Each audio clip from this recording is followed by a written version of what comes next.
In the dark, I play my dreams. Permaculture flows like sweet streams. I'm the daddy with the know-how seed. Green in the world like it's meant to be. Permaculture, P-I-M-P, I'm the king. Wrapping up in everything. Bringing change, making it last. Welcome to episode 406 of the Permaculture Pimpcast, where PIMP stands for Permaculture is my passion. The only Pimpcast on planet Earth where we discuss permaculture, preparedness, practical living, and sometimes prostitutes. Permaculture, P-I-M-P, with soulful grace. In the Pimpcast, where we find our place. Oh, good to be here with y'all. Man, what a crazy weekend. And now we're getting into a crazy week of crazy weather. How about that? This episode, as always, brought to you by the Sovereign Health Summit. That's going to be happening October 27th through the 31st in Harmony, North Carolina. We also have online tickets as well, so you'll be able to watch it live. And you can get your tickets. Go to the website. We got a link down below if that's how you're checking us out. And TPC will get you 5% off. So, as your standard, they're also our biggest sponsor out there. Food for Health 15 will get you 15% off for any new customers that are kicking over there. I'm not sure how much longer that thing's going to go, but it can't be too much longer. For any orders over $100, they're going to cover you for 15% off.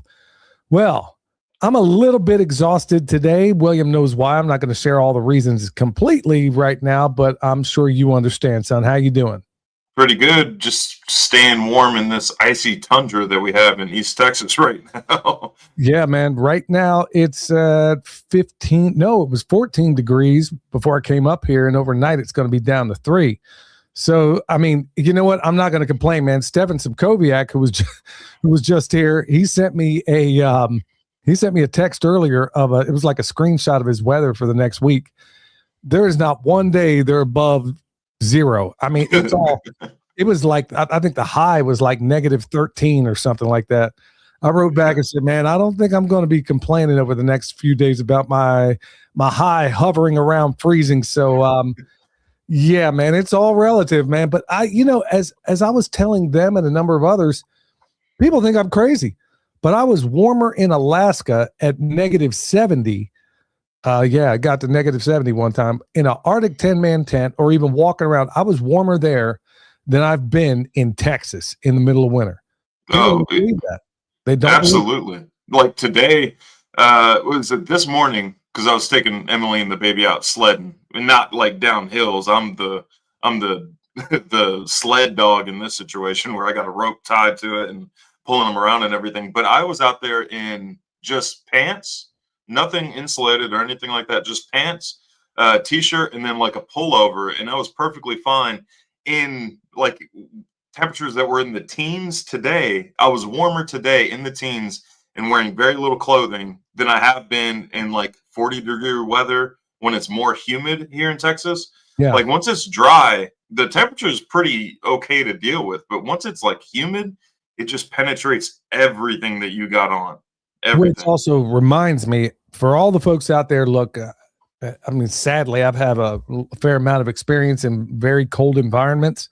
Look, if it's just like William said, remember, the number one casualty we would see up there in Alaska, the number one thing would be dehydration. Because when it's cold out there, people just fundamentally don't want to drink water. So you would have to make people drink water. Folks, it's that important. It really is. That it wasn't frostbite. It really wasn't. It was dehydration. That would be your number one casualty. So you got to remember that for yourself as well. And I'm not talking about drinking things that are going to take it out of you, like coffee, things like that. You know, you want to stay away from diuretics, and coffee is one. You know, I mean, you don't necessarily have to give it up, because I know people ain't going to do that.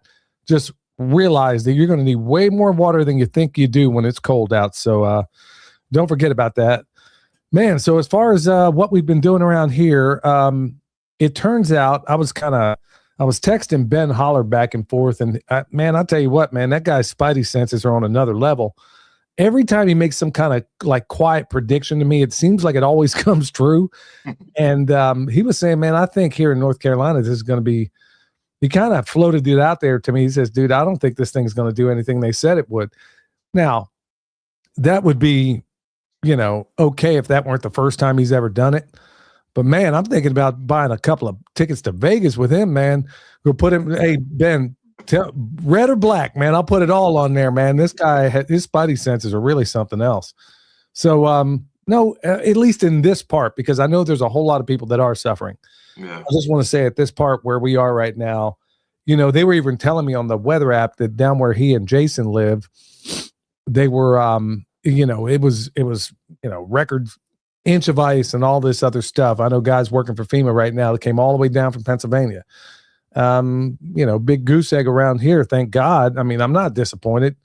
Sorry, you boys came down here for nothing, but I'm glad this thing didn't do what they said it was going to do. But now we kind of double down on dangerous at this point, because now it's going to get really, really cold overnight. It's going to thaw a little bit. Then, folks, just exercise some caution. If you don't have to be out there on these roads, I mean, you got so many people out there that are jabbed. You got another set of people that are just plain crazy. Just plain stupid. There were a bunch of stupid people here right before this snowstorm happened. It was like people at Walmart or whatever grocery store, people would just, it's like their brains turned. It was the definition. All right. It's the definition of an NPC. You know how you're playing a video game and you got all these NPCs around, which are non-playable characters. Like they're just around and they're just standing around, and they don't really, like, if you're moving your character, they don't move out of the way. Like you got to bump them out of the way, or the video game just like you push your way through. That's exactly how it was in real life in the grocery stores before this event happened. Like a week before that happened, people's brains just turned off. No, you got a good point there, man. I've often said that, look, man, I'm just going to keep it real. There should be designated hours for when men shop and when I'm all about segregation when it comes to shopping. Yep. And guys go in there, get what you need. Women are looking at the shelves. Ladies, look, shoe fits, wear it. If it's too tight, take it off. But I'm telling the truth. When guys are shopping, there will be a woman every single time who's looking at something but doesn't realize her cart, she's got it positioned in the middle of the aisle and you can't get by on either side. Now, this ain't all women. I would say, in my experience, 90% of them. 99. Yeah, there's a lot of them. You block the whole aisle completely. Not even I've seen older guys do this too. Man, guys are just, man, I'm not looking at a bunch of stuff, man. I know what I came in for. Thank God these days I don't shop in the middle aisles for the most part, unless I'm after some beans or something, man. But I mean, for the most part, I'm working on the Outer Banks. So yeah, anyway, man, don't get me started. I went out there to go get, I think Michelle didn't want us to eat our seed potatoes that we got up here because I was about ready to cook them, because I wanted her to make some of that potato soup that she, that potato soup, Yeah. love. That potato soup will put you out. Man, you tell me about it, man. So she was like, you're going to have to buy some potatoes. I'm like, what? We got a whole room full of them. She's like, no, those are my seed potatoes. And I'm like, oh, man. So I got to go to the store and go get these potatoes. As I'm going in there and I'm going through, I'm just kind of looking at what people are preparing with, because at that point, they're telling this thing is going to be a downright apocalypse. I kid you not. There was not a single cart that I passed that didn't have Coke in it. Now, it makes you a little less sympathetic for the people that may suffer out there. I'm like, of all the items, there was soft drinks in every last cart I looked at. And then, I wasn't really paying that close attention, but, I had to get a few other things around there. And I'm just kind of looking in the carts. And I'm like, man, this is what people are eating these days, huh? I mean, you know what our Walmart ran out of? What's that? Water, which is okay. That's good. Milk. Okay. That's good too. And beer. What about toilet paper? Oh yeah. Toilet paper was gone too. Yeah. Toilet paper was empty. I think there were a couple of like 6-pack rolls left of that single ply stuff that nobody wants to use anyways. And then all the beer was gone. Like it's noticeable because they rearranged our Walmart. And if you're heading towards like the milk section, you're not going to like miss the whole beer island thing that they got going on. It was empty. It was like at some point they just like saw whatever beer was left, and they're like, "Yeah, that'll do," and then they just stocked up on beer. But like all the staples, the stuff that you could like, cook with, even like off grid type situations, all those were left. Yeah, it was mostly just the milk, water, toilet paper, and beer that were just There's empty. the beer essentials, I guess. And I mean, like toilet paper, man. I'm like, I don't get this. Every single impending disaster. I mean, what? People have teeth in their butts or what? I mean, what do you intend to do? Eat that toilet paper? I don't get it. I don't understand why, if you have limited funds, why toilet paper is going to be at the top of your list. Man, back in the day, they would roll up a Sears catalog or something, man. I mean, and don't think it didn't happen, y'all. But there's many people back in the day running around with mud butt because all they had was the yellow pages. There was a whole lot of X missing out of them yellow pages, believe me.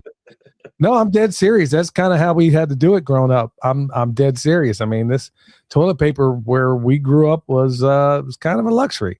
So yeah. Hey, I'm just curious. Oh, Homestead twins in the house, man. I'm wondering, man, William, they sent me some stuff, dude. Wait till I show it to you, man. I can't believe I didn't already think of showing it to you. Man, you're going to say, man, this is the coolest thing around. But anyway, I'm just curious, what is the temperature up there? Because these guys down, I guarantee they probably show up down here wearing a T-shirt. So, these guys, sure. You talk about some polar bears, man, adapted to some nasty weather. But I'm just curious what it is up there where you guys are. So, well, real quick, what ended up happening up in North Carolina? Was it a big goose egg, or did anything happen, or what? We had a little bit of ice. I mean, I'd say maybe at a 16th of an inch at the best. And then it came to rain. I'm not disappointed in that. And then, it was really, that was about the end of it. Right now, the wind's kicking and it's, 13. It's going to go down to, oh man, they said it was -10 this morning, currently 6 degrees. All right. Well, we're going to be in close territory, but I guess you guys stay at those temperatures, man. We ain't quite used to that around here. So I'm wondering how much hate mail I'm going to get over that last video I just did.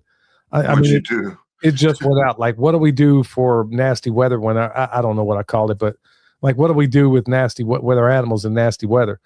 And the short answer I'm going to tell everybody here in this podcast is nothing. Well, we do a couple of things. Obviously, you want to make sure they got water. That's it. Make sure they have some MMS. I can't say what that is. I think I said in the video MSM. I meant MMS. I can't say what it is, otherwise they will shut down this video. And honestly, outside of that, man, this is why you cull animals that aren't going to make it. Now, there is one ram down there that I meant to cull earlier. He's pretty small, and I don't know if he's got the moxie to get through tonight, but we're going to find out. I wish I'd have put him in the freezer already, but yeah, this is going to be the coldest one. If he makes it tonight, then, he's good to go. But man, these animals, folks, they don't need the kind of babying. I saw some videos out here. Jack Spirko sent me one a little while ago of these people bringing their chickens into the house in Dallas. Oh, no. No, I mean, some like the highfalutin kind of houses, man, like in the living room kind of houses. No, Jack, that ain't happening. I will let every last one of them things die right there in a blizzard before they ever come inside my house. You shouldn't. That's exactly. I can't tell you what the breed of any of those chickens is out there except for the rooster. Outside of that, we bred them right here to be adapted for right here. And yes, they're going to have some extremes from time to time, but that's what you breed for. If it looks like they can't stand it, well, that's why they got to go in the freezer. If they can't handle it, but they can handle way more than you think. And when you baby them like that, you're not doing them any favors. Now, if you got a barn you can put them in, okay, yeah, if you got the room. But if you don't, it ain't the end of the world. I mean, do you think Greg Judy's putting all his stock in a barn right now? No, he didn't. Greg Judy didn't think he didn't put any money aside to building shelter for the animals. As cheap as he is, yeah, he ain't doing that. Hey, they'll eat the snow. Hopefully not too toxic as snow, but I mean, I'm sure it is a whole lot of videos out there of people burning snow and it, coming out black or whatever, or smelling like plastic. A lot of those videos out there, but I mean, by and large, folks, you don't need to go through. There's another guy, I know of him personally, talking about putting plastic on the inside of his chicken coops and then hanging drop lights in there. You're not doing your birds any favors by doing those things. You're not. You're not bringing out the toughness in them. You want to breed out the things that don't work. And then let's say it were a grid down situation. You got time to do all that. You're going to waste power on heating the chicken coop. I'm not. So, especially when you got so little of it to share. But anyway, folks, like I said, son, I'm curious. I bet I'll get a whole lot of hate mail out over this thing, but that's how we do it, man. I'm not going through. Did you go through any? I mean, what extra steps do you go through, son? The only thing that I do for the chickens is bring the water inside at night, just so that way it's thawed. I just make sure that they have extra water. The only other thing that I did was added the extra metal to that chicken coop because it has the chicken wire front and then the chicken wire back, and I just close those up, which is typical for winter for that style coop, is just to close up because there's extra ventilation built in for the hot summers and everything.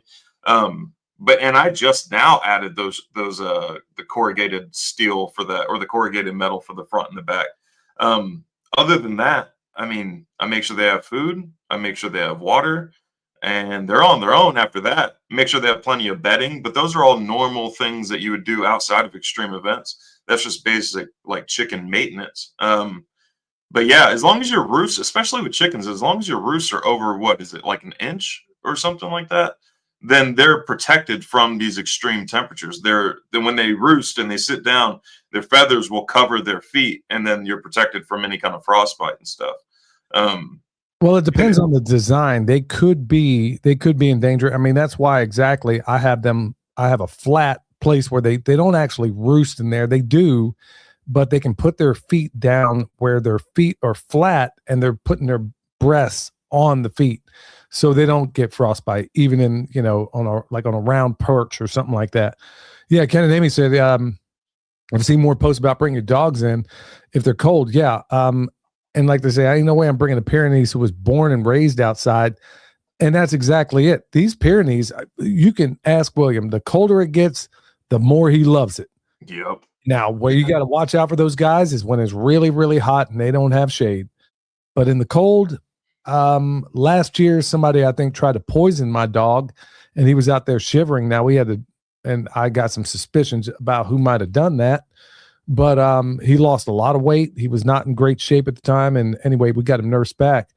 But when these guys are good to go, they don't need a whole lot. I mean, they could sit there and hang out in that snow indefinitely. In fact, he does. That's exactly what's going on. Yeah, Em said, what? Yeah, some jerk poisoned my dog, and did some other things around here too, like cutting our hoses. Anyway, yeah. The Lord will take care of all that for me. I don't have to worry about it. But yeah, there's some people out there doing some really nasty stuff and some other things. Cut one of my fences in here. Yeah, we had a jerk do that. And I got a real good idea who that is. But be waiting for you next time. They got technology down there now. Anyway, some other things we've done around here. It's just basically a full court press. I mean, making sure the water is good to go. Everybody obviously needs to do that. And then trying to incorporate different things into my life right now where I'm making my brain work differently. Like I was starting to teach myself how to juggle. Why? Because I forgot about that. Yeah. So I was coming real close. And then for whatever reason, I ended up stopping. So I'm getting back to doing that, back to brushing my teeth with my left hand, doing things with my left hand, breathing slowly. Now, this is what I'm trying to be more and more conscious about doing is, most of us just go through the day and, your autonomic nervous system is basically running the way you breathe. But you'll find out from people like Erwin LaCour that you'll be way more chill throughout the day if you just slow down your breathing. And that's what I'm trying to be more. Even when you're working out, you can slow down your breathing all through your nose. In fact, if I were to do it, the only reason I'm getting really good at it, but the only reason during a podcast I can't do it is because it would be an awkward sounding podcast if I were to take every breath through my nose. And plus this mic would pick it all up. Yeah. But outside of that, when I'm talking in regular conversation, I'm doing the best I can to, make sure that Stop long enough, breathe through my nose, and then continue. I do it subconsciously now every time I pray. So that's where I taught myself to start doing it. But anyway, I'm getting back to that a little bit more. And the other thing we had going on today is had about almost a 3-hour meeting with our prayer warriors, getting us prayed up from the feet up with a lot of the warlocks and the other garbage that's going on around this place. I mean, like nothing I've ever seen before. People that call themselves Christians. We were talking about this with Ken and Amy. I mean, I never lived in a place where more people called themselves Christians, but dabbled in witchcraft. Yeah. I don't even understand that. I don't even know how you can mix oil and water like that. But this is what it's like. I mean, when you get in the mountains, you get a lot of weirdos up here. And then finally, the last thing for me, I didn't mean to go on so long, is that I'm on my 3rd liver detox from Dr. Edward Group.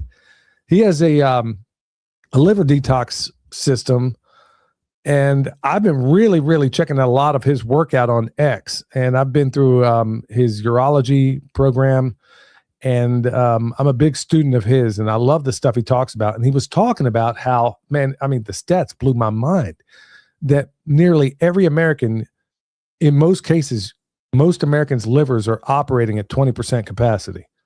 20%. Wow.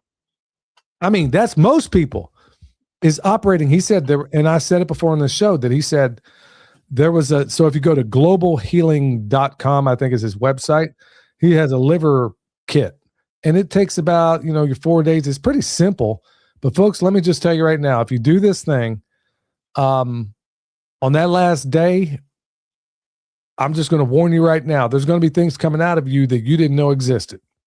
Which end? The back end. Okay.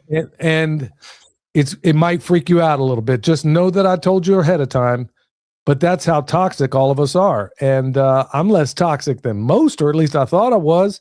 So I did one the first time. I'm like, okay, this is weird. And then did it the second time. It got weirder. Now I'm on time number 3, and I'm going to keep doing it till it ain't weird no more. Yeah, he said there was a guy, he talked about this guy that came in with the big C, and doctors didn't give him any chance at all. I think he did like 18 back-to-back liver cleanses, and he's healed. Wow. So, and then he went on to explain that, in just about every healing regimen out there, the thing that's neglected, here's the cool thing about it, is that once you buy the kit the first time, the olive oil and the magnesium that you're going to use, you can actually buy that stuff off the shelf. You want to make sure you get good quality olive oil, but you can save yourself a lot of money just by buying the 2 other things from him and then doing the rest of it yourself. I said all that to say this. Look, man, if most Americans are running around at 20% capacity, he's saying that explains why everybody is like in the state that we are. So I'll keep y'all abreast on it, man. But until this thing clears up a little bit, man, I'm just going to keep doing them. And I'm going to encourage everybody else out there. I mean, I don't get paid anything for this. I'm just telling you what I'm doing. And there's other protocols. This is just the one I'm doing right now. And honestly, from the crap they're dropping from the sky, the stuff that's in your water, it's in your food, it's everywhere. I think you're going to be blown away with. Look, man, I'll just leave it right there, son. Go ahead.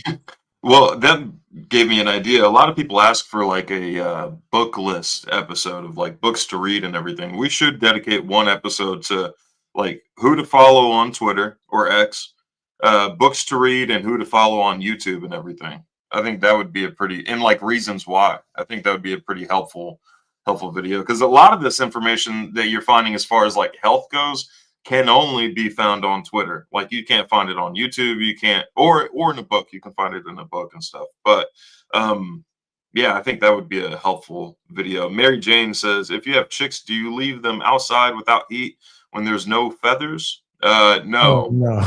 No. If you have chicks and they don't have their full feathers on or anything like that, I mean, even if it was like, let's say spring, you should still have them inside in a brooder, maybe not inside, but in a controlled temperature environment with a heat lamp and everything like that, if you want to keep the survival rate high. If I guess you could do the stun method on some chicks and outside with the freezing temperatures, but I don't think you'll have very many chicks left, and it just kind of seems cruel to put some little baby chicks through that. But yeah, definitely keep them in a brooder with a Yeah, heat that's lamp. the quickest way to kill them. Yeah. Yeah, yeah. They don't do well with 5-degree temperature fluctuations, let alone 70-degree temperature fluctuations. But as far as here goes, we didn't get much in like of what they were forecasting as far as the weather goes. I think at one point they were predicting 24 to 29 inches of snow. I don't think we got any snow at all. All of our precipitation came in the form of like freezing rain and sleet, which then froze. Shockingly, we didn't lose power. The only time we lost power was last night for like 15 minutes, and I think it was more of just a maintenance thing. Now, Dallas, on the other hand, a lot of them lost power. A lot of Memphis lost power. A lot of Nashville lost power. And then a lot of like northern Mississippi lost power as well. Because, I mean, the Southeast just isn't like equipped to deal with any kind of ice or snow or anything like that. I did go for a drive. Today it started melting a little bit. We still have a ton of ice accumulation. I think it's like, if I had to guess, somewhere between a quarter and a half inch of ice, just looking at like the trees and how much was on the road and everything. I drove around a little bit earlier once everything started melting just to see what the state of things was around me as far as the roads go, see if any of the main roads were squared away or anything like that. Nothing has been cleared. The only clearing that's been done is whatever has melted on the roads, but there's not been a single snowplow around. There's nobody treating it with salt. There's none of that going on. The cops are kind of going through downtown, going back and forth at like a slower speed just to make sure there's no dummy. I think they're just trying to limit how many dummies get on that road and try to speed on the ice and stuff like that. But we really haven't gotten much. Took the wife and baby sledding yesterday and today. By sledding, I mean like I got like a tote lid, it actually was the tray in the bottom of a dog crate, drilled 2 holes and attached some 550 cord and just started pulling them around. And I'm spinning the baby around and everything. She loved it. She, like any other little kid, like will just suffer with the cold and want to keep playing outside, even though she can't feel her hands or anything like that. But yeah, she was cracking up. She loves the ice, loves the snow. Anytime somebody hints at sledding, she's like, "Yep, right now, more right now." In her own words, more right now. Yeah, but Yeah, that's cute. thankfully, I got the raised beds built last week and filled and mulched and everything like that. So that way we can use this snow event or this ice event as some like passive composting in the garden. So it was good timing there. I was thankful for that. But yeah, that's Well, about all that's going on here. Explain that, son, with the how the snow and the passive composting. Explain exactly what you're talking about there, because a lot of folks really don't know. Yeah, actually, I did a video on it was it Friday? I think I did a video dedicating like things to do right before your snow comes in. But the fastest decomposition rates that have ever been recorded has been underneath snowpack. So the reasons why is that it's a perfect like stable temperature. Like it might be unstable above. There might be a ton of fluctuations above the snow.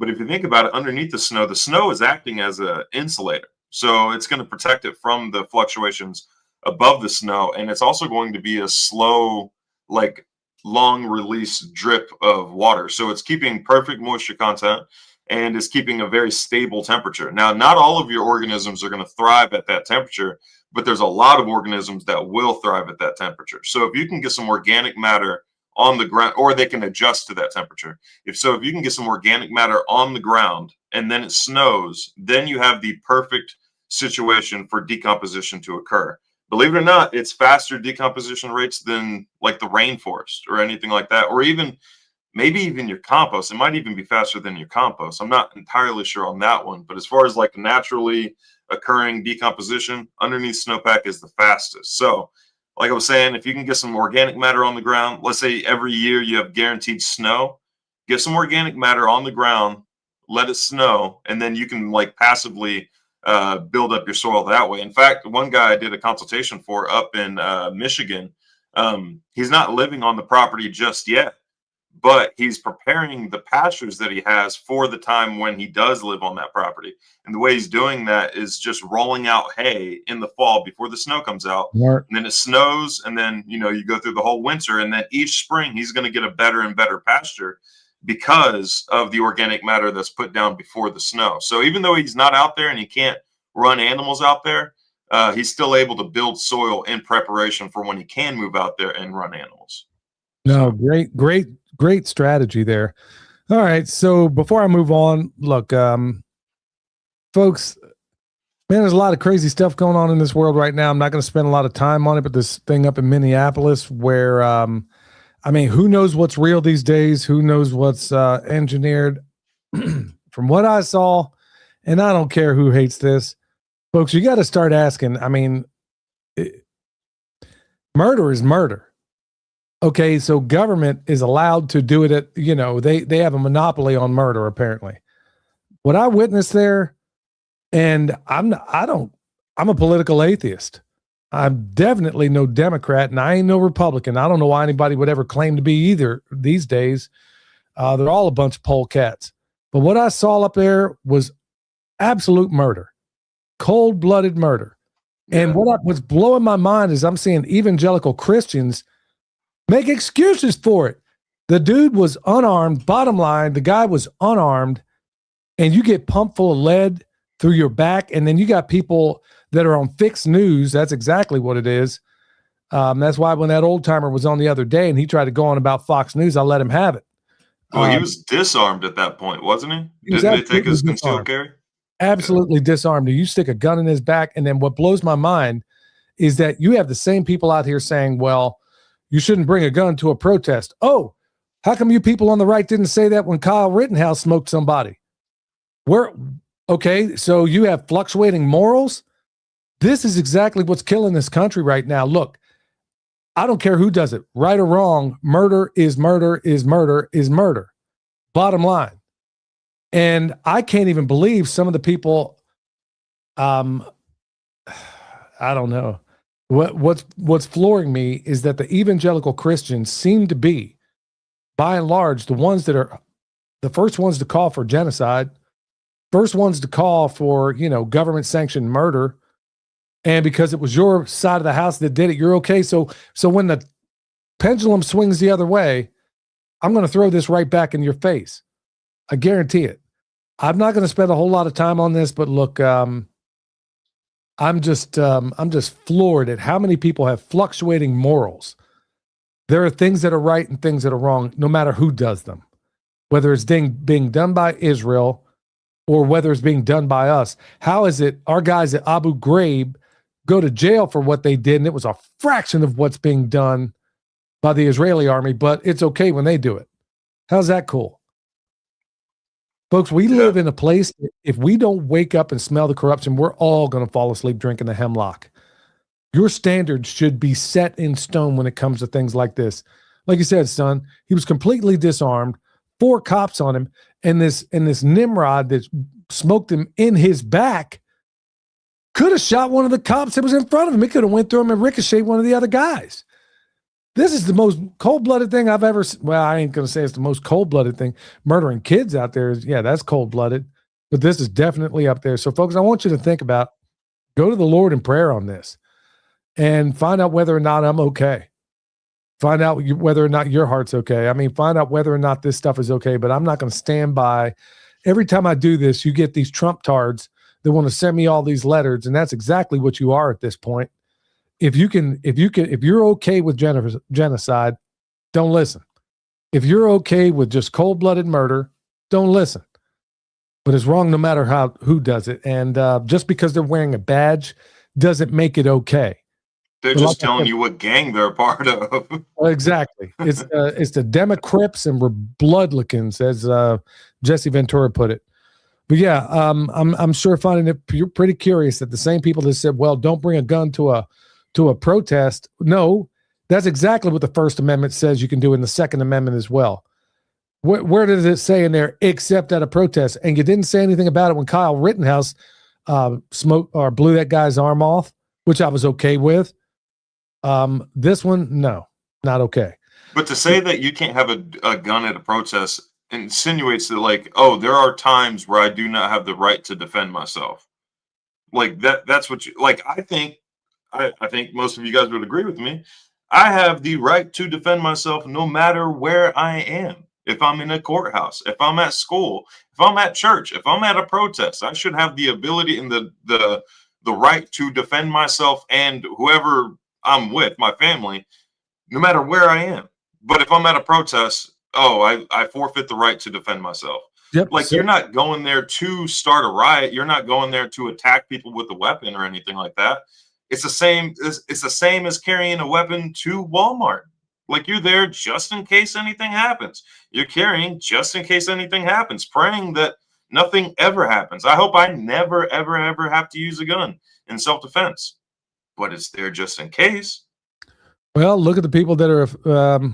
Like I said, I'm not going to spend too much time on that, but folks, I mean, this is a heart condition. We have got one sick society. If you can defend the stuff that has been going on for the last couple of years, and then, this guy gets murdered in cold. I mean, I don't know what his political stance was. Chances are I'm 180 degrees out of phase with him, but it doesn't mean I want to see anybody murdered. I mean, especially when you're exercising your First Amendment. And no, remember that First Amendment has 5 things: freedom of speech, freedom of religion, freedom of the press, the right to assemble peaceably, and petition the government. That's the First Amendment. But everybody says, oh, it's freedom of speech. No, there's 5 things in there. Go read it. Go find out. Go memorize it. All right. EMF rocks, 10% off with promo code PERMA. Look, y'all, I'm trying to bring to bear everything I possibly can. William's holding one up right now. EMF repel some of the EMF problems out there. And I got one in my pocket. Like I said, I keep it on my hip right next to my whip at all times. 10% off with promo code PERMA. Bond charge. You want some balling glasses like this that are going to protect your eyes from that blue light that you shouldn't even be around in the first place? Well, Bond charge will get you squared away. It's not BOND, not like my last name, but BON charge, 15% off with promo code PERMA. And just like everything else that comes out of Australia, yeah, they do some. Sadly, we used to do really good craftsmanship too, but something, you think it's a little curious that I can't even tell people to buy Made in America fence chargers anymore. So, yeah, Made in America just means more expensive now. It also means better quality. Obsolescence. It also means planned obsolescence. We engineer everything to break. So sadly, I got to go to other countries to get things that actually work. All right. So good news stuff. I'm not going to spend, I keep saying that, but I'm not actually going to do it this time. DMSO Unmasked, a natural cure for vaccine-induced cancer and SV40 depopulation conspiracy. Okay. I could You can't say those things. I just said them. Hey, y'all, look up Delta Mike Sierra Oscar. Okay. Go look at what it does for you. Go to Brighteon. What is that called, son? Brighteon.ai. Go to Brighteon.ai, and it's a legitimate AI that you can use. That'll give you actual real answers regarding all of this health stuff. Yeah, so go over there and find out all the incredible things that you can do with DMSO, not only concerning yourself, but also your animals. I mean, I've seen it do things that I thought was nothing short of miraculous. Overnight. Yes, overnight. Yeah. When it came to a sheep that I was going to swear I had to take out, but I didn't. And she's out there running around right now. But anyway, when William and I were at the Healing for the Ages conference, I was sitting right next to Judy Mikovits. Folks, she's like an American legend. In other words, this article's talking about SV40 and the depopulation conspiracy. Now, it was called the Cutter event back in the day. Man, I really am not going to do the story any justice because it would really take me about a half hour to kind of lay it all out. But basically, SV40 stands for Simian Virus 40. So it was a monkey virus that they had 39 other versions for. And to put the polio vaccine into people, they made an adjuvant out of the Simian Virus 40. And what they found out is that act alone created the cancer epidemic. You never heard about this, folks, because you don't know who Judy Mikovits is. Some of you do. Dr. Jack Cruz talked about the very same thing. And that's when it all started right there for everybody that, got that vaccine. Anyway, they found it in the latest jab that Trump endorsed. How did it get in there? How did it get in there? And people like Judy Mikovits said that it would be. But anyway, there are people out there doing experiments with DMSO that's going to help mitigate some of those results. But I can't tell you what it is, folks. You're going to, like William said, you're going to have to go to Brighteon AI. All right. No, real quick. If you want to hear the interview that Dad did with Dr. Judy Mikovits, I don't know if you have it up anywhere, but I have it up for free on my Patreon. It's under the Permaculture Consultant. So if you go to my Patreon, it's absolutely free. You don't need to sign up for anything. You don't need to pay for anything. You can watch the interview that Dad did with her at the Healing for Ages conference on my Patreon account. Should be pretty easy to find. We got it up there too somewhere. I want to say it's on Rumble, but it may not be. But anyway, Judy Mikovits, an American hero, and most people have never heard of it. They even murdered her husband. Talking about murder all of a sudden. All right, so here's a next good news story. I don't, man, was that good news or not? But anyway, the powerful case for playing sports as you age, from stronger bones to sharper minds. There's a reason why a whole lot of older folks are going out there playing this pickleball. It makes a big difference. Look, just because my dad used to always say, look, man, just because I get older doesn't mean I'm turning in my recliner for a rocker. And he made a really good point. It doesn't mean that just because you get older, I mean, so many people retire and then they go in there. It's not long before they're being shoveled into their graves. So I'm not a big believer in retirement. I don't see any reason to ever do it. I think maybe just fight in a different direction. But anyway, this article makes a really good case that you can keep your mind. First of all, if you're exercising outside in a sport, it's always going to be better for you. Whether it's playing Frisbee with the kids out in the yard, whatever the case may be, just get your butt outside. We are victims of comfort in this country. And then finally, here's one where I got a little, I disagree with this article a little bit, but here's the good news. They're saying studies sleeping in on the weekends could slash heart disease risk by 20%. Now, I don't ever sleep in, ever. Unless I'm very ill or something, I don't sleep in. Now, here's what you do. Don't sleep in because you want to get up and see the morning sun. You want to see that sunrise if you possibly can. Because that UVA, I mean, you're getting stuff that's going to be a healing frequency. You want your eyes to look directly at it, which is exactly what I do. And I've talked about it on my Patreon, exactly as I'm looking at the sun. I mean, I'm looking dead into it. Now, you can do it for a time before, things start changing, but that's where you're hitting your supracosmatic nucleus, your anterior and posterior, pituitary. All these things are telling your body go, and also to heal. Now, when you sleep in, I don't know what that means for most folks, man. I don't ever sleep in. If anything, I'm going to bed earlier. So that's where I would disagree with this article. They're saying, look, you can slash heart disease by 20% by sleeping in. Forget a bunch of that, man. I'm just go to bed earlier. Get up at the same time. I'm not gonna miss another sunrise, Lord willing, if I can possibly help it. Certainly not by sleeping in. So, you can achieve the same heart benefit just by getting the appropriate amount of sleep. I'm assuming that they're saying sleeping in on the weekend because you're going into a sleep debt the whole week prior to that. I think that's where they're probably getting that 20% boost. But if you just have good sleep hygiene, you get the appropriate amount of sleep each night and you try not to go into that sleep debt, you're going to have overall pretty healthy, heart response to that. I was noted whenever I was a sleep technician doing the studies for the testing and everything like that, it was crazy how much the heart is connected to how much sleep you get or don't get, or the quality of sleep that you get. If you have sleep apnea, according to the tests, it wasn't an if you were going to have a heart attack. It was just when you were going to have a heart attack if you have sleep apnea and everything. So it's interesting. Yeah.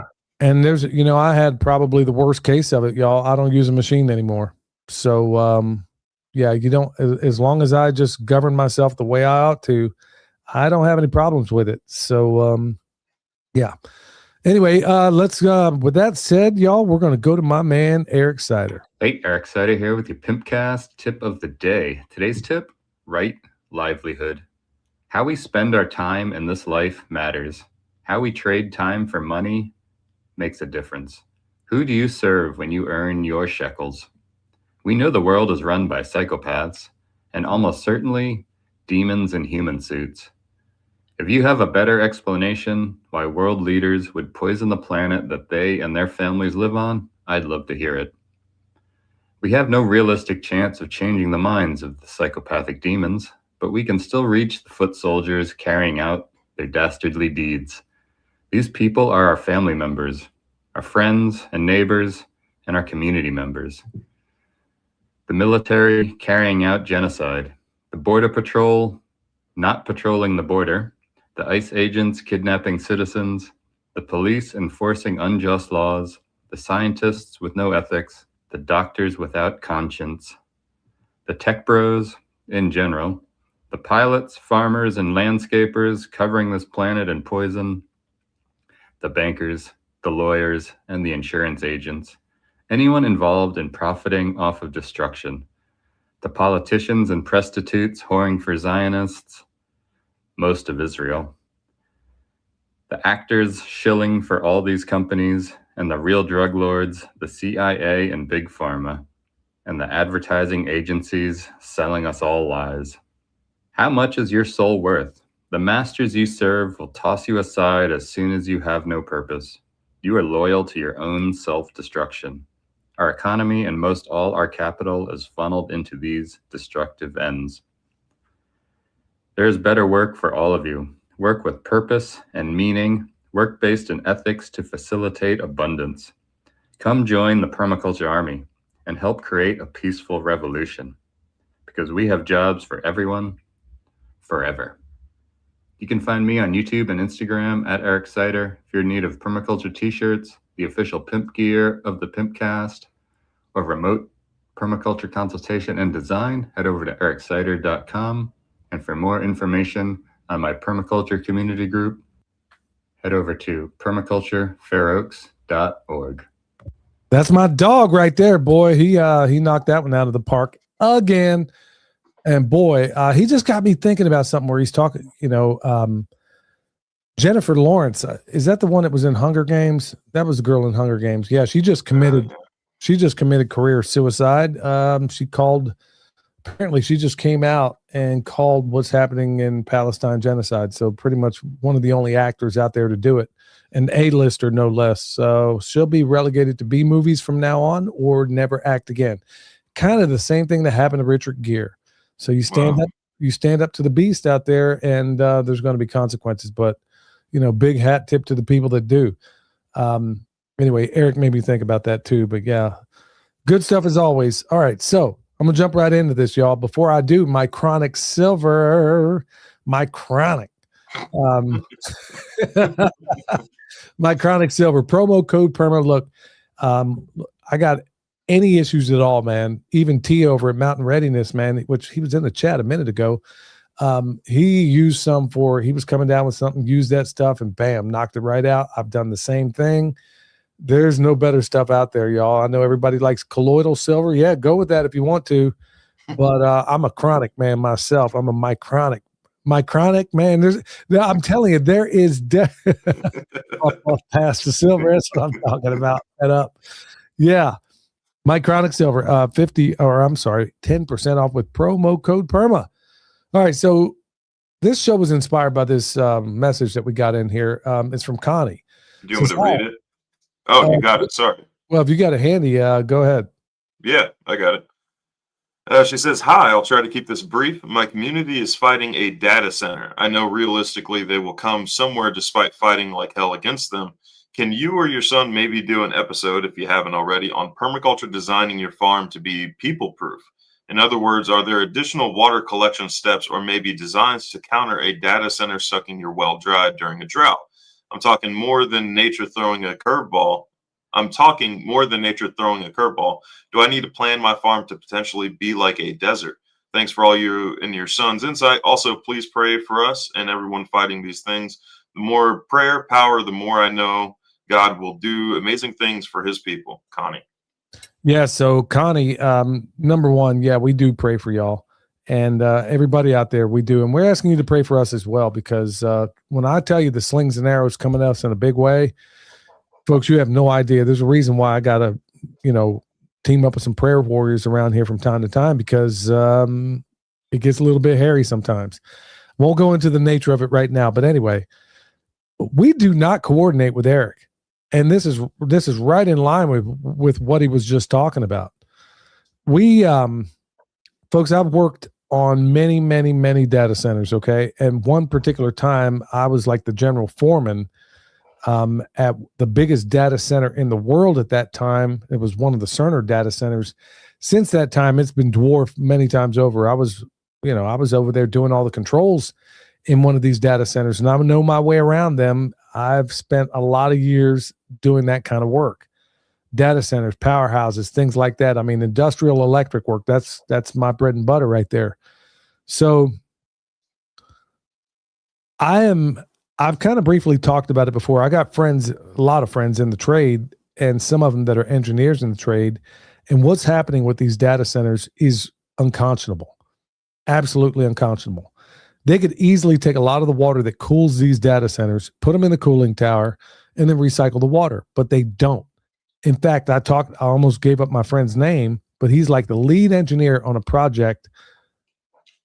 He's like the number 3 engineer, probably one of the biggest construction places out there. We're really good friends, been friends for a long, long time. And he said he does not have a good reason, because I'm asking, hey, bro, why are they not recycling this water like you would at a powerhouse? Why don't they do this? He says, I don't know, man. Every single powerhouse that we're part of, it is all engineered to basically go down the drain. So they use it, flush it down the toilet. There is no reason, like I said, you couldn't put this water through a cooling tower and recycle it. There's no reason. But they're pumping this water out of the earth. If you take Bluffdale, Utah, the biggest data center in the world, which, by the way, had enough storage space in just that one data center alone to handle all the information that's ever been recorded on this earth like 50 times over. And now we got other data centers. So why do we keep building them? What is the bigger impetus here? What is going on? Now, I got a whole lot of theories as to why that's happening, but that's not answering Connie's question. In fact, I don't even know that most of you would want to hear exactly what I think I know regarding some of this stuff. Like I said, I've worked on Facebook data centers. I've worked on, you name it, I've worked on it. And I'm here to tell you, just one building in that Facebook data, I'll say this one thing and then I'll jump into Connie's question. There's 5 buildings at that one, at least when I was working on it, at that one in Fort Worth. One building, they told us, was enough to handle as much, basically all of the data on the planet. But they were building 5 more, right, or 4 more right there on that site. Why? Yeah, there's an answer to that. Maybe I'll get into that in another time, but let's get back to Connie's question. When there's real quick, Yeah. Dad, could we not use like sewage water to cool these plants and stuff? It's not like we're growing food with it, but could we just take a bunch of people's, like a city's worth of poop water, and cool these towers? There's so many different ways they could go about doing it. So many different ways. I mean, it is absolutely insane how you can go about doing it. Now, every data center, inside your data center part, they're on raised floors that are about 2 feet tall. And all the air conditioning basically comes from underneath and it blows out through these little plates that have holes in them. And so it keeps everything cool. Not a bad place to be in the middle of Kansas City in the dead of summer. So, you are, but you're also getting Kentucky Fried in there from all that EMF, because it is an EMF nightmare. But anyway, to your point, absolutely. You could use any number of things to do this, but they're intentionally wasting this water. Now, there's a big thing out there, like Connie's talking about, where the people are worried about, look, man, they're draining aquifers. They're going to be doing all this stuff. If that ever has happened so far, I'm not aware. I mean, I've heard a lot of anecdotal stories. I haven't heard of any of it actually happening, but it wouldn't shock me none, because nobody cares. I mean, all the water they're stealing out there in Bluffdale, Utah, nobody cares. I mean, at the end of the day, man gets smoked in cold blood, still nobody cares. So many different ways they could go about cooling these things off. And it could be like a powerhouse where you cycle the water through alongside of a river and then run it right back into the river. I mean, you could do that. There's so many easy ways of doing it.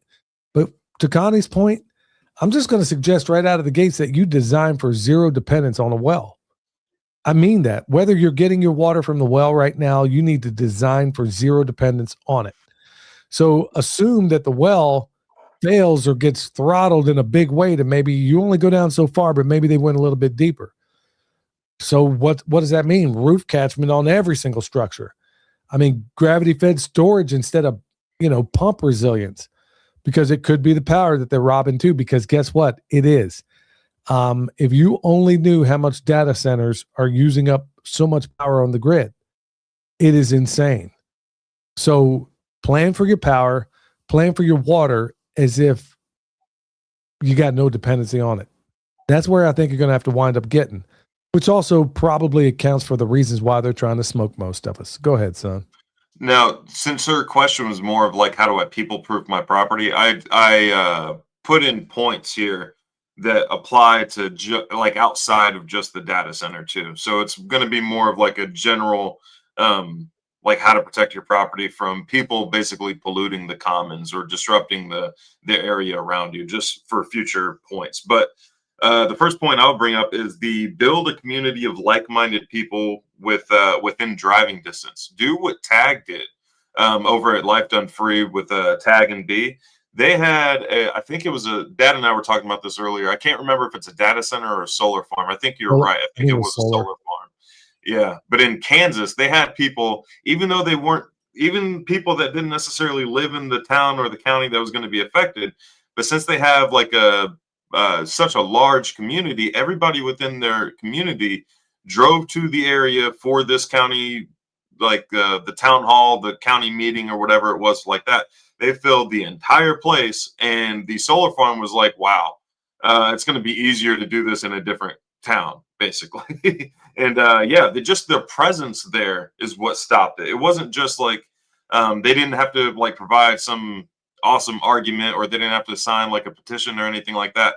Just having that many people opposed to what they were trying to put in that community stopped that solar farm from going in. And that was it's just by having a community of like-minded people within driving distance. They don't need it. And by driving distance, like let the person who's distant decide what's driving distance for them.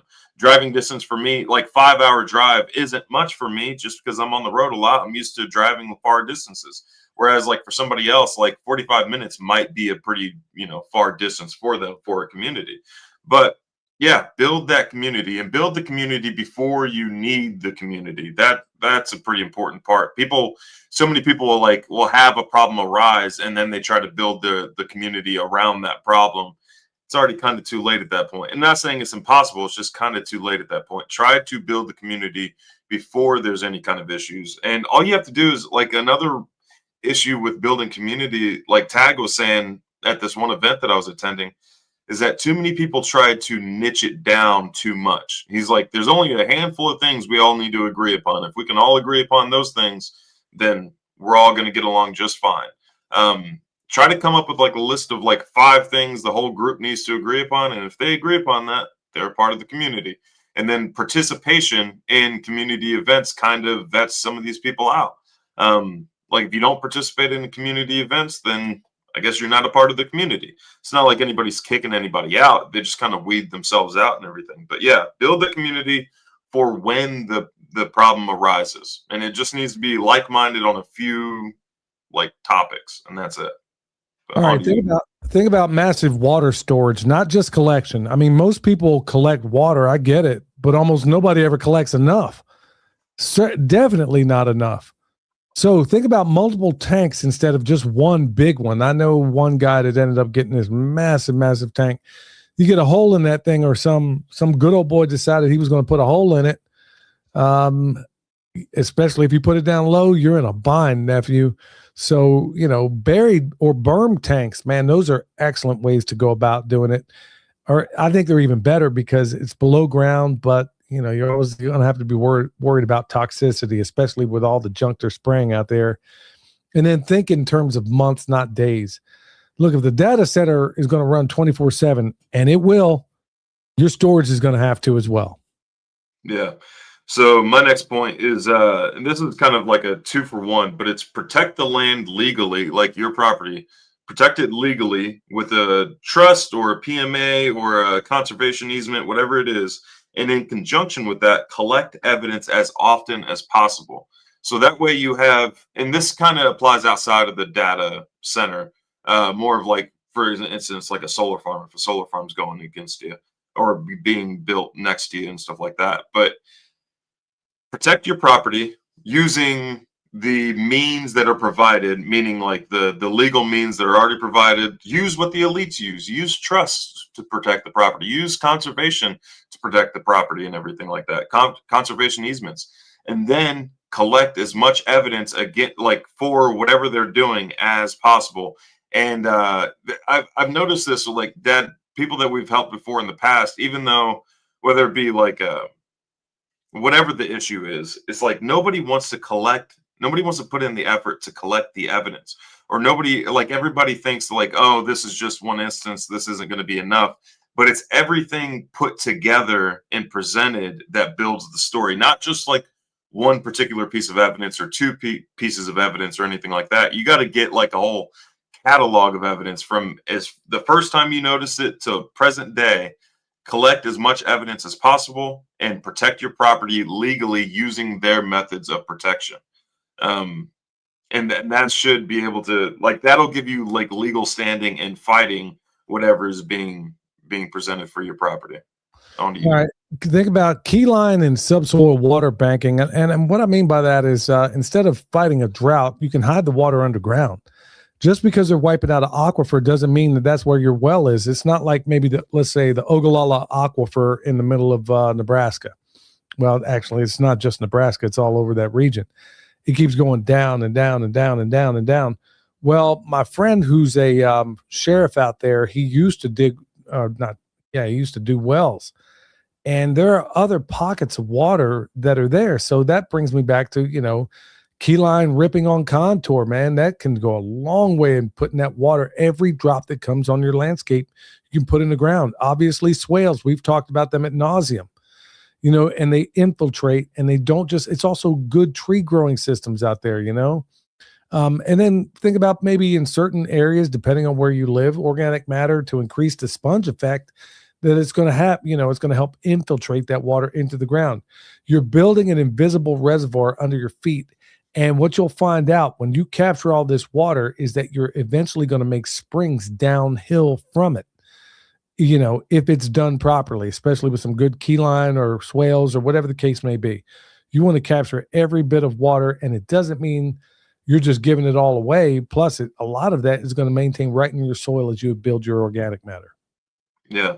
The next one for me is install windbreaks and a riparian edge for your property. So that way, anything that comes into contact with your property or enters your property goes through some sort of filtration process, or using a windbreak just goes over your property. So if you're dealing with like overspray, or let's say as they're building the data center, you get a bunch of dust and like silica being blown over to your property. Well, you can install windbreaks on your property to make sure that wind just goes over your property. It just keeps bouncing over your property, hitting the windbreaks, or install like a riparian edge for your property. So as the air goes through the riparian edge, it's getting filtered, the sediment and the contamination is being collected on the edges. Or if there's water entering your property, it's going to be filtered as it enters into your property. If you're unfamiliar with the riparian edges, it's that edge along the like where the land meets a body of water. Could be a river, could be a pond, could be the ocean, whatever it is.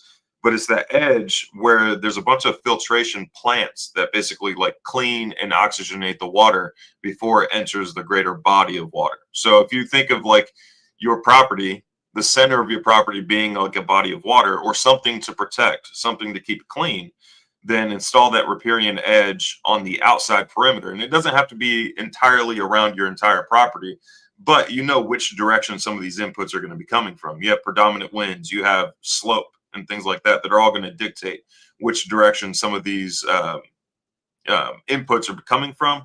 You can put your riparian edge, you can put in your windbreaks in those direction and kind of focus your efforts.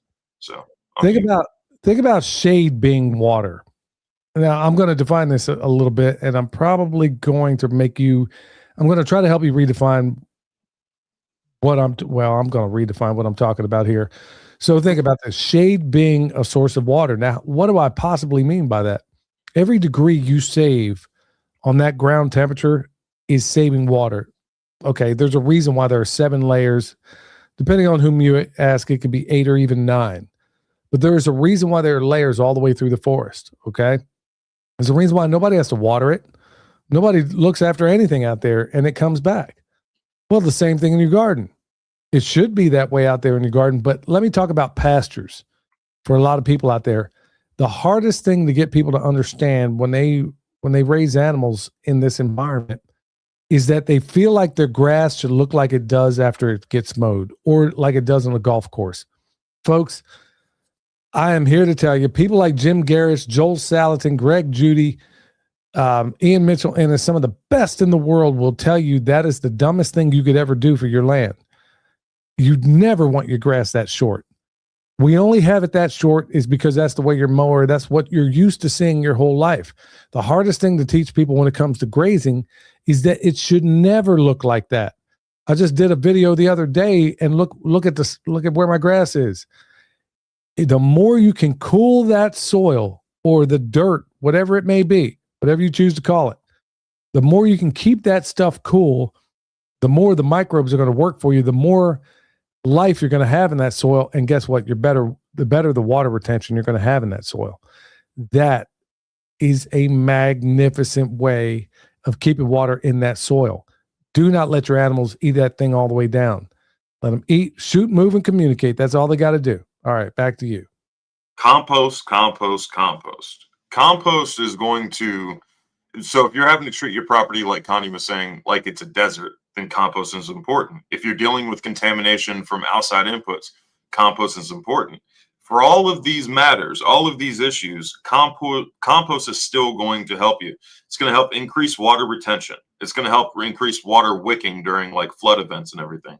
It's going to help lock up and destroy toxins that might be entering your property from overspray or contaminated groundwater, whatever it may be. You can use less groundwater. Let's say your rainwater catchment is in the process of being built or you're still trying to work on that.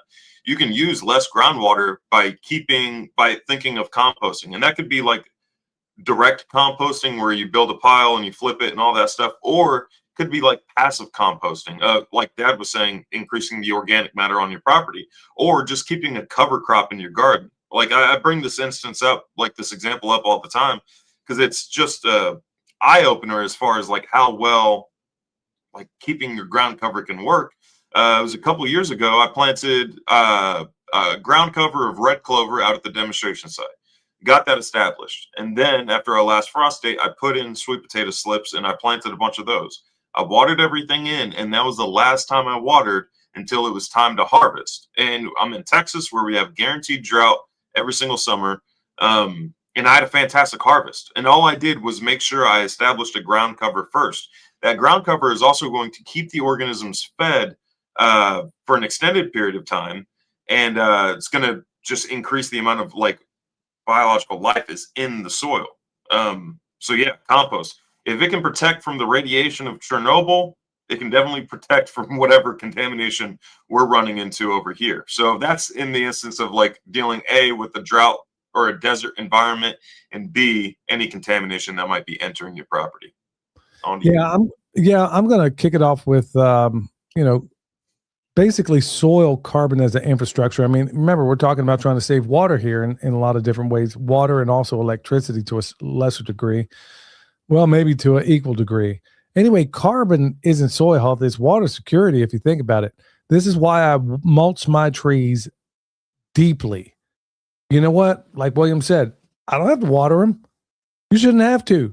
If you do this right, it's like God knew exactly what he was doing, because think about it. If I put in a ton of mulch, when there is not enough rain, it will retain enough moisture.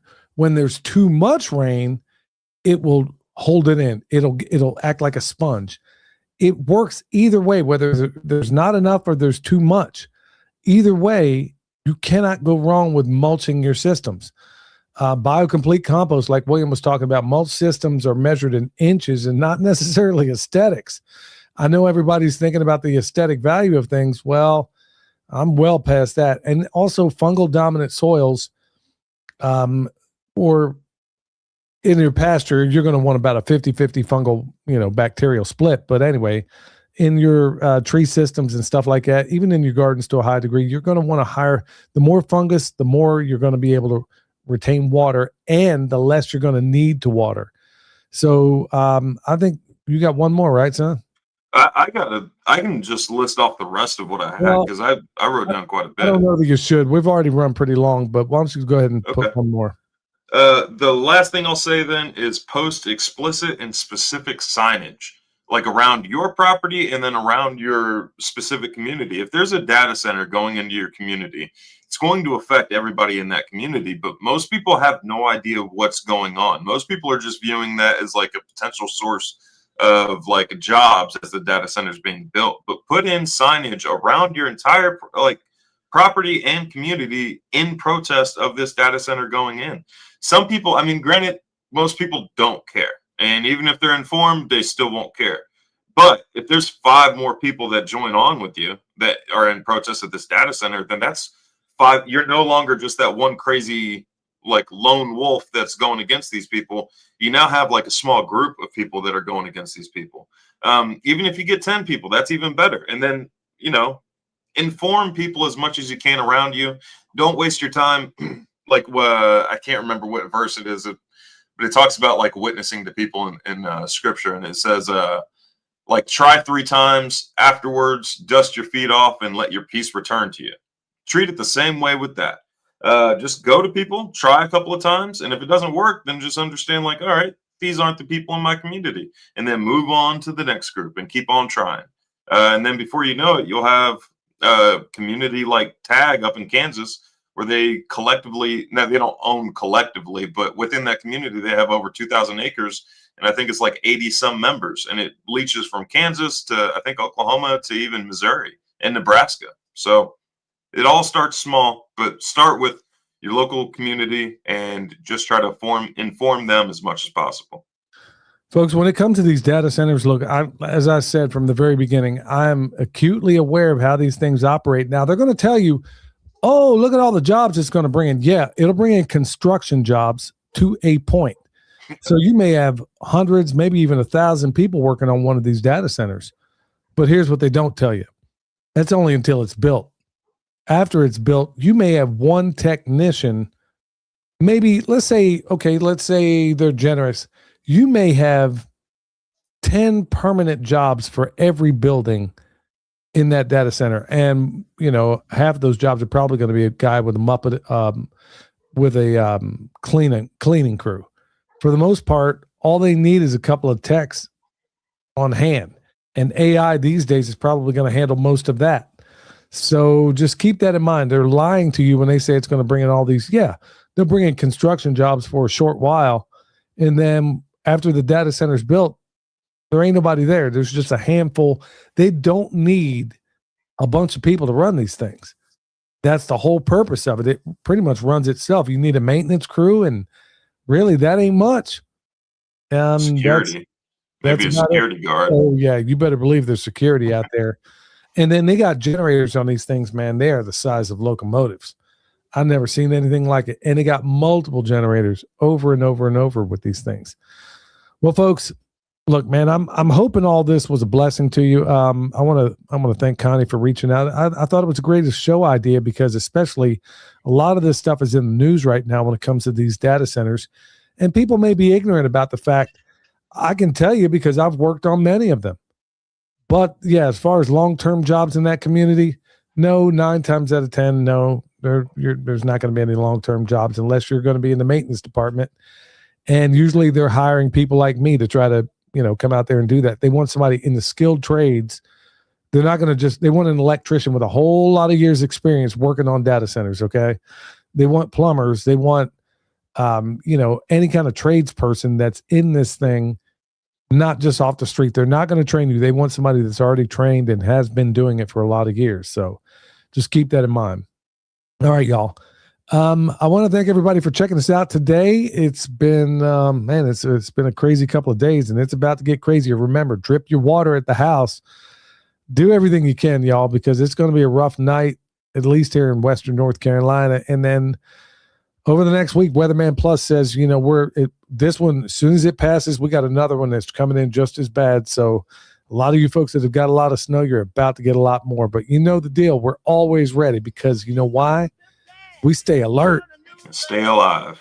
Channel and nature, the knowledge ring, with roots that run deep, wisdom from soul, permaculture dreams, let the ideas unfold. I'm grooving with the truth, feeling nature's groove. Who's got the answers? All we need to do, listen to the earth, they got us through. Let's see the change, watch the world spin, from the smallest sprout to harmony begin, in the cycle of life, where the magic's alive. Tune it to the beat, feel the